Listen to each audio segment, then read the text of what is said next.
Hi, this is Keen Sauce, and we're going to be doing a quick slash basic tutorial on the Ancient Hypergate warzone. Okay, so first thing I'm going to do is just talk briefly. I'm going to play this match that I have saved. I'm going to talk briefly about the concept that Ancient Hypergate is in essence deathmatch. So we've all played deathmatch, kill people, spawn, kill people, spawn. Okay, here's the deal with Ancient Hypergate though. The majority of the time, aka 98% of the time probably, the team with the most deaths will lose. Okay, there are ninja exceptions, meaning that it's possible to win even though you died more. But that's a very, very rare case.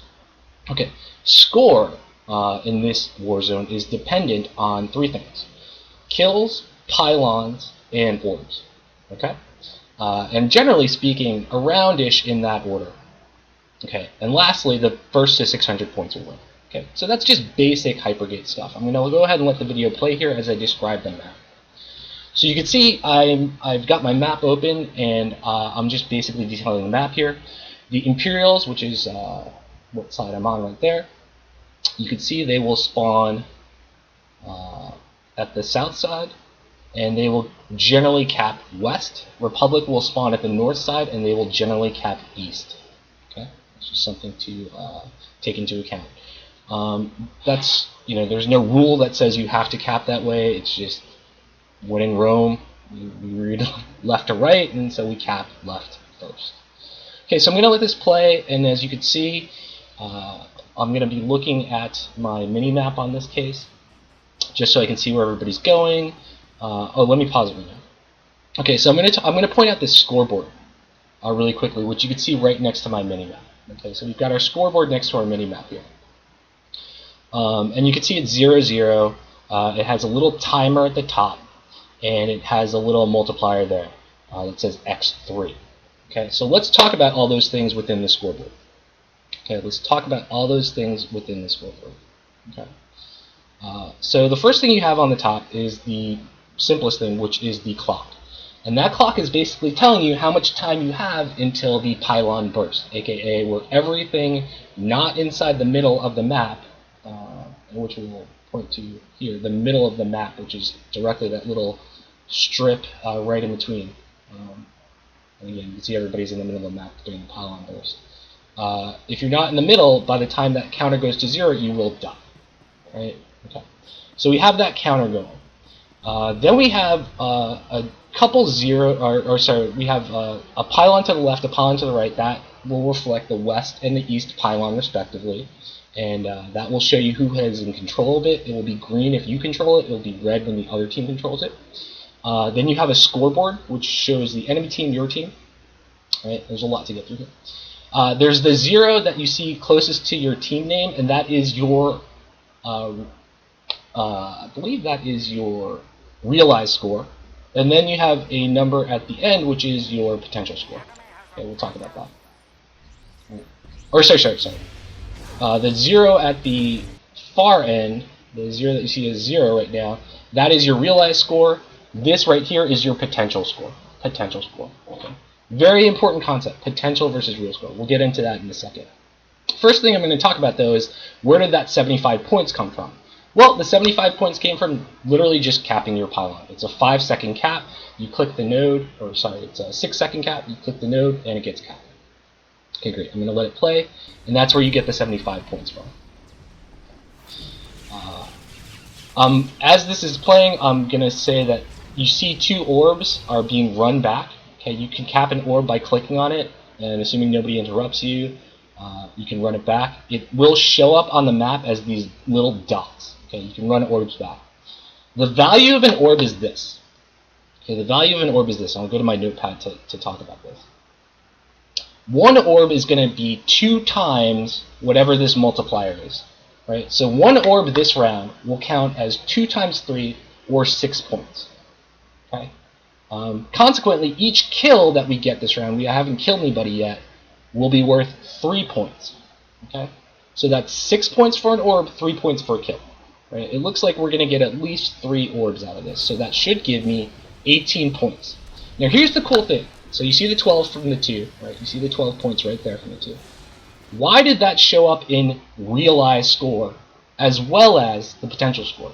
Well, here's what's so great about orbs. They're instant points, meaning you do not have to have possession of the pylon at the end of the round in order to realize those points. All you need is to bring the orb back to the pylon while you have held it, right? At any point during that round. Again, it has to be your team's pylon, and you will immediately get those points. That's why a lot of times you'll see a match end in the middle of a round is because a team might have had, let's say, 590 points. Let's say the multiplier was x6, so each orb is going to be 2 times that, or 12 points. You run an orb back, your realized score will jump along with your potential score above 600, and the match will end. So that's why orbs are instant points. Okay, cool. I'm going to let this play now. We should be getting a kill pretty soon, so we got a kill. And you can see our score jumped. Our score jumped actually a lot because we got one more pylon. But if we break down that 96, that's 18 points plus the 75 points. 18 points from the orbs, right? 3 orbs.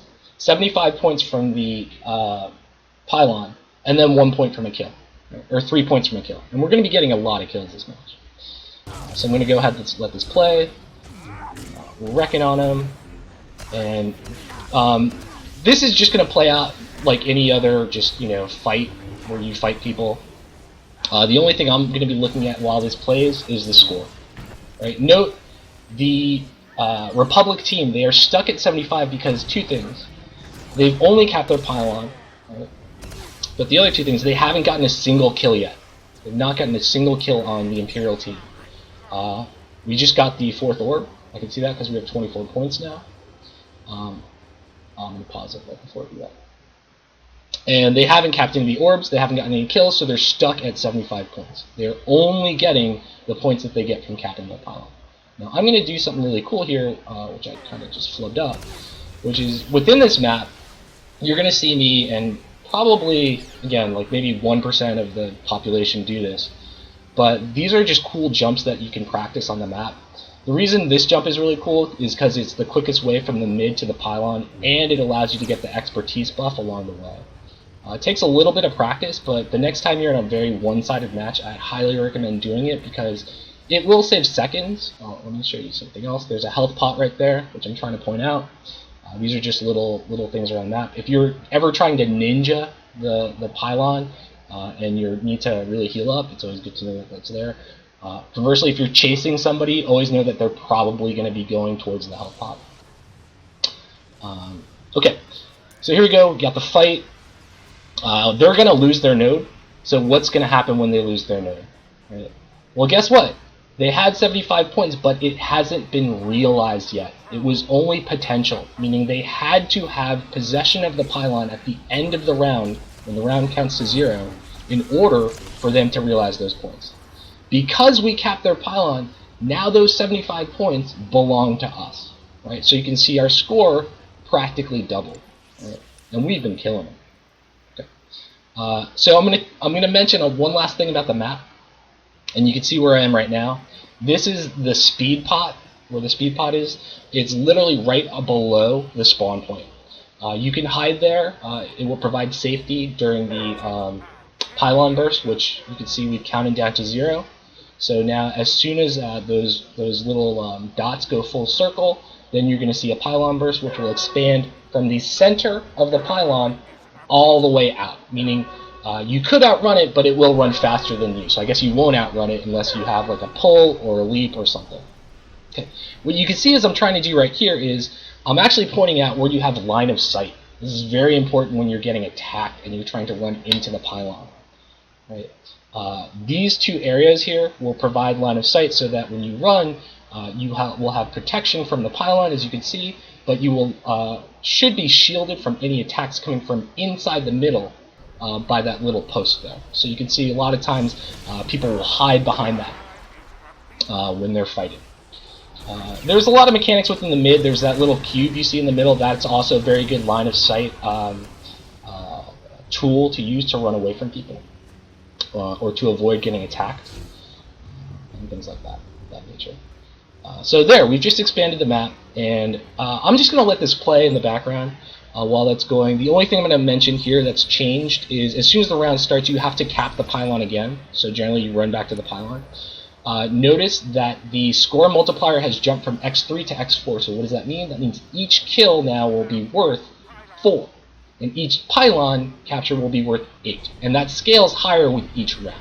Okay. You know what else scales higher with each round is each pylon cap.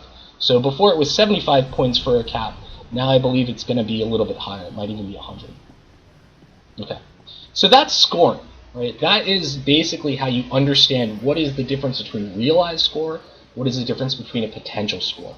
Right? It's all, did you have it captured at the end of the round? The caveat to that are, of course, orbs that you might have captured in the middle of that round. Right? You can see here, I'm going to practice the jump a little bit. I like to do that. They saw me, so I'm going to show you some other things. As I let this play, I'm going to talk more about deathmatch. Now, this is something you hear a lot of within the match. How many times have you been playing Hypergate and you've heard somebody say something along the lines of "get orbs"? Right? I think a lot of people type that. What people don't realize is, first things first, what you should always do in deathmatch is not die. Okay, that's what people should really be shouting out, because that will affect your score just as much, if not more so, than orbs. I think we talked about this earlier in that when you die, you're spawning. And when you're spawning, you're not on the map. Meaning, your team is basically down a man because you're not there. Okay? The more people you have dying, the more people you have spawning.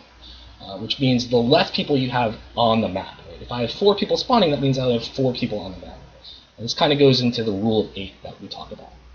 Okay. There are a couple other basic things within deathmatch that I'm going to get through really quickly. Teams with a healer will generally do better. Right? We talked about this in the DPS because I think it's pretty straightforward. When you have a healer, you have more health. It's harder to die. Okay, DPS rules, meaning the team with more DPS will almost always have more kills as well. So really important that you make sure if you want to excel at this or you're curious as to why things aren't going your way, check DPS. That's generally another sign. Okay, this part I'm going to talk about right here. Group fights, very important. Okay, it's 8v8 deathmatch, right? 8v8 deathmatch. And I'm gonna scroll right back, right? But you don't always have all 8 people with you at any given time, right? You can see right here, I went back to the beginning because you're always going to have at least one person going to cap the pylon. Generally speaking, you should have one person cap the pylon. That leaves what? 7 people left to go to mid, right? Well, what happens if for some reason you send 2 people to the pylon? Did you need that second person? Was it under duress? These questions to be asked. Did you just want to keep each other company? Well, guess what? The second you start doing that, the party that you send to mid is now handicapped. It's less than the ideal number. You always want to have the maximum number of people fighting in any group fight because numbers should win, right? What you see a lot of the times with teams that are maybe inexperienced or don't know what to do is they start sending people all over the map. Okay, so maybe they send one person to their pylon. They might send 2 people to, like, quote-unquote distract and go to their pylon.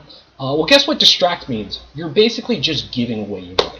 Okay, you've just given the team points, and for what?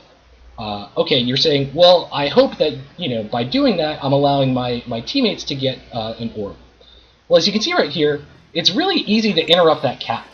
Okay, so assuming there's a fight within mid, okay, let's say there's a fight within mid, let's say it's an average fight, 6 people versus 6 people, right?